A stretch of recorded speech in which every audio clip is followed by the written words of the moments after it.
안녕하세요. 나무아카데미입니다. 저희 사이트는 국어 내신 대비 학습 자료를 제공하는 사이트입니다. 오늘 강의에서는 중1 미래엔 민 교과서의 내 이름은 백석 지문을 분석해 보도록 하겠습니다. 자, 이 내 이름은 백석 지문에서는 이 나라고 하는 서술자가 등장을 합니다. 여러분, 이 나라고 하는 서술자는요, 이제 이름이 백석이에요. 그래서 이제 내 이름은 백석이라고 하는 제목이 무엇을 의미하는지 이제 생각을 해보시면 되겠고요. 그래서 1인칭 주인공 시점이라는 것도 확인해 두시면 되겠습니다. 자, 이 백석의 아버지는요, 시장에서 닭집을 하시는 분이에요. 근데 그래서 별명이 닭대가리입니다. 그래서 사람들이 막 닭대가리라고 이렇게 부르면서 하기 때문에 나는 아빠의 별명을 굉장히 싫어해요. 근데 아빠는 그런 소리를 들을 때마다 꽃기호 하면서 그냥 웃어넘기는 굉장히 너그럽고 여유 있는 성품이라는 걸 확인할 수가 있어요. 그래서 아빠는 이 별명이 닭대가리여서 좋다라고 하면서 사람들이 나를 닭대가리라고 불러야 스트레스가 풀리지 하면서 이런 거에 대해 굉장히 긍정적으로 생각하는 모습이 나타납니다. 그래서 주인공 백석은요, 그런 아빠를 용머리라고 생각하면서 아빠에 대한 존경심을 가지고 있다는 것을 우리가 확인할 수가 있어요. 자, 그런데 어느 날 학교에서 이제 선생님이 이제 아이들에게 자기 이름의 뜻을 밝히는 수업 시간을 가지게 되었어요. 근데 이제 백석이 그래서 아빠에게 내 이름은 왜 백석이냐라고 물어보자 그냥 간단하게 쓸 수 있도록 이제 이름이 길면은 좀 어렵다. 이 백이라는 것은 쓰기가 굉장히 어렵지 않느냐. 그래서 이름만이라도 한 글자로 짧게 지어주고 싶었다라고 하면서 이제 아들에 대한 사랑을 좀 보여주는 그런 말을 합니다.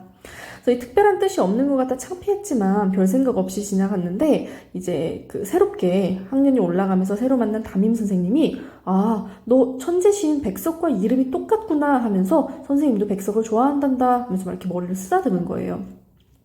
그래서 이 백석이 이제 집에 가가지고 아빠한테 이 백석 시인에 대해서 얘기를 하자 아빠도 전혀 몰랐어요. 그러니까 백석 시인을 생각하고 이름을 지은 게 아닌 거죠. 그래서 선생님은 아빠가 천재시인 백석을 좋아해서 내 이름을 백석이라고 지은 줄 알아 라고 하자 아빠가 그냥 그렇다고 해. 시 모르는데 어떡해. 그럼 시 읽어보지 뭐 하면서 시집을 사오라고 합니다. 그래서 이제 아빠랑 같이 이제 백석의 시를 읽게 됐는데요. 자, 여기서 되게 중요한 내용들이 나와요. 볼게요. 시를 읽는데 가난한 내가 아름다운 나타샤를 사랑해서 오늘 밤은 푹푹 눈이 나린다. 자, 지금 이 눈이 나린다라고 하는 거 우리는 이것이 시적 허용이라는 걸 알 수 있습니다. 자, 여러분 시적 허용이 무엇인가 하니 일부러 의도적으로 이제 맞춤법이나 띄어쓰기에 어긋나는 표현을 사용함으로써 시의 이제 운율을 형성하거나 시의 분위기를 만드는 그런 걸 우리가 시적 허용이라고 하는데요. 이 나린다 시적 허용인 부분이에요. 근데 이제 아버지도 백석도 이 시적 허용에 대해서 모르고 있는 거죠. 그래서 내린다가 맞는 것 같은데 무슨 천재 시인이 내린다도 모르냐? 혹시 책이 잘못된 거 아닐까? 이러면서 그러면 내린다 라고 이렇게 읽으면서 내용을 또 고치는 부분이 나오고 있어요. 자, 이렇게 시를 읽고 나서 이거 무슨 뜻이야? 라고 물어보자 아빠도 시 내용을 모르지만 얼굴 가까이 당겨서 이렇게 시를 열심히 들여다보고 해설을 해줍니다. 뭐라고 하느냐? 가난한 내가 아름다운 나타샤를 사랑한 거야. 그러니까 천재시인 백석이 미국 여자를 좋아해가지고 결혼을 하려고 했는데 돈이 없어서 이제 못하게 했다. 할아버지들은 미국 여자랑 결혼을 못하게 해서 집에서 결혼을 반대해서 슬픈 거다라고 어떻게든 아빠가 이렇게 해석을 해줍니다. 자, 그런데 그거에 대해서 이제 엄마가 갑자기 아니야, 나타샤는 미국 여자가 아니라 소련 여자지 라고 해요. 그래서 이걸로 이제 엄마 아빠가 막 싸우기 시작합니다.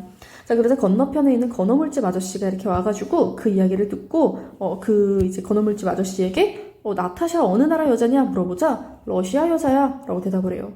근데 아빠가 이걸 듣고 거봐 소련 여자가 아니고 러시아 여자라잖아 라고 대답을 하면서 이 러시아가 소련이 사라진 이후의 나라라는 것을 이제 전혀 이름을 바꿨다는 걸 알지 못한 모습이 드러나요. 그러자 이 건어물집 아저씨가 엄청 무시를 하면서 아유 그러게 닭이나 치지 왜 나타샤를 찾아 이 닭대가리 하면서 이렇게 아빠를 무시합니다. 그래서 아빠가 이제 이거에 대해서 모욕감을 느끼게 돼요.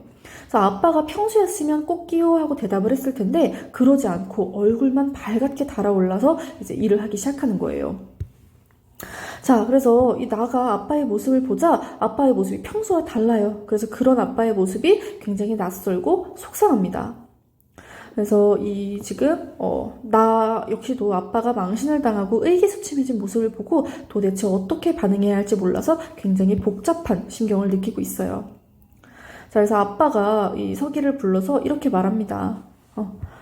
집에 들어가서 그 책에서 제일 짧은 시를 외워. 나타샤는 외우지 마. 내린다가 맞는지 나린다가 맞는지 아빠는 잘 모르겠으니까. 그러니까 아빠가 지금 자신의 무지를, 아고를 인정하고 있는 모습이 나타나고 있는 거예요. 그러면서 서가 약속 하나 하자. 나중에 아빠처럼 닭을 자르고 살아도 말이지 나라의 이름이 바뀔 때는 잘 알아둬. 그러니까 이거 뭐냐면 지금 아빠가 너무 무지해서 그걸로 창피를 당했잖아요. 그러니까 서기만큼은 자신처럼 무지하게 살지 않았으면 좋겠다라고 하는 아빠의 마음이 드러나는 거예요. 그리고 똑똑한 친구를 한 명은 꼭 사귀어라. 나는 이걸 물어볼 친구가 한 명도 없다. 내 친구들은 죄다 무식해서 말이지. 그러니까 아빠는요, 자기가 무지할 뿐만 아니라 그걸 알려줄 만한 그 사람들과도 친하지 못하다는 것을 또 이렇게 자기 아들에게 고백하고 있는 거예요. 자, 아빠의 목소리는 조금 떨렸다. 이런 자신의 무지를 고백하는 건 사실 쉬운 일이 아니잖아요. 그래서 그걸 고백하는 아빠의 부끄러움, 그 심정이 드러나고 있습니다. 자, 그리고 말이다. 나중에 네 자식 이름을 지을 때는 혹시 똑같은 이름을 가진 유명한 사람이 있는지 잘 알아봐. 자, 백석이 세계적인 천재 시인이어서 정말 다행이다. 하면서 이 아빠가 이렇게 좀 자신의 이야기를 전하고 있습니다. 굉장히 슬픈 부분이죠, 사실은. 그래서 자신의 무지함을 고백하는 그런 아빠를 보면서 나도 굉장히 좌절감과 안타까움을 느끼고 있습니다. 자, 그러면서도 아버지가 이제 또 서기에게 긍정적으로 이렇게 말을 해요. 씩씩하게.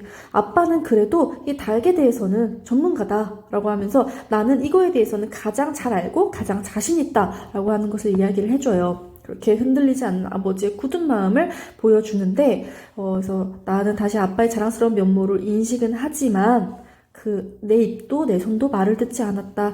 그저 입을 다문 채 백석 시집을 손에 땀이 지도록 쥐고 있을 뿐이었다. 라고 하면서 아빠에 대한 인식을 이제 쉽게 바꿀 수는 없는 거예요. 자, 그래서 이 나가 현실을 자각했습니다. 사실 이게 성장소설이거든요. 그래서 나의 성장은 어떻게 이루어졌느냐? 이제 자기가 몰랐던 현실을 인식하게 됨으로써 이어졌어요. 그런데 이 현실이 어떤 현실이냐? 내가 알고 싶었던, 내가 바라던 현실은 아니에요. 내가 바라던 것이 아닌 현실. 그래서 이 내가 바라던 것이 아니었던 그 현실을 알게 되어서 슬프지만 그걸 통해서 오히려 성장할 수는 있었다라는 겁니다. 자, 그래서 이 내 이름은 백석시 내용 한번 보았는데요. 이 뒤로 이제 또 하나의 내용이 하나 나옵니다. 시나리오가 하나 나오는데요. 자, 여기는 제희라는 인물이 등장합니다. 이 제희라는 인물이 이제 허리가 아파서 수영을 하러 왔는데요. 수영하는 게 너무너무 어려워요. 그래서 지금 여기 인물, 수영이라는 인물이 나오는데 굉장히 수영을 잘하는 친구입니다. 이 친구가 이제 제희에게 막 수영을 가르쳐줘요. 그래서 이제 막 제이는 막 물에 빠져 죽을 것도 무섭고 물에 대한 두려움이 있는데 이거를 이제 수영이 계속해서 도와줘요. 막 몰래 손을 놓아가면서 이게 제이를 도와주면서 제이가 이제 성장하는 부분이 나와요. 그래서 혼자 힘으로 수영할 수 있도록 막 도와주고 있습니다. 자, 그러면서 나도 수영이 미숙한 시절이 있었다는 걸 얘기하면서 제이에게 용기를 주고 그런 장면들이 나오는데요. 자, 지금 이제 수영이 더 이상 수영장에 나타나질 않아요. 제이는 수영에게 엄청나게 의지를 하고 있었기 때문에 이렇게 수영을 기다리지만 수영이 오지를 않아요. 자, 그래서 그럼에도 불구하고 제이가 수영이 없음에도 수영을 하는 거를 도전을 합니다. 맞아. 그래서 이런 제이의 행동, 혼자 수영하는 것에 도전하는 제이의 행동은 이렇게 주체적으로 삶을 살아가게 된다는 제이의 성장을 보여주고 있어요. 그래서 제이가 이걸 이제 혼자 수영을 시도한 결과 실제로 수영하기의 목표에 도달을 했어요. 결국엔 그 끝까지 도달하는 데 성공을 합니다.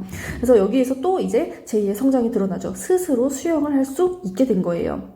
그래서 제이의 이제 그 성장은 두 가지 측면에서 이루어집니다. 자, 하나는 내적 성장.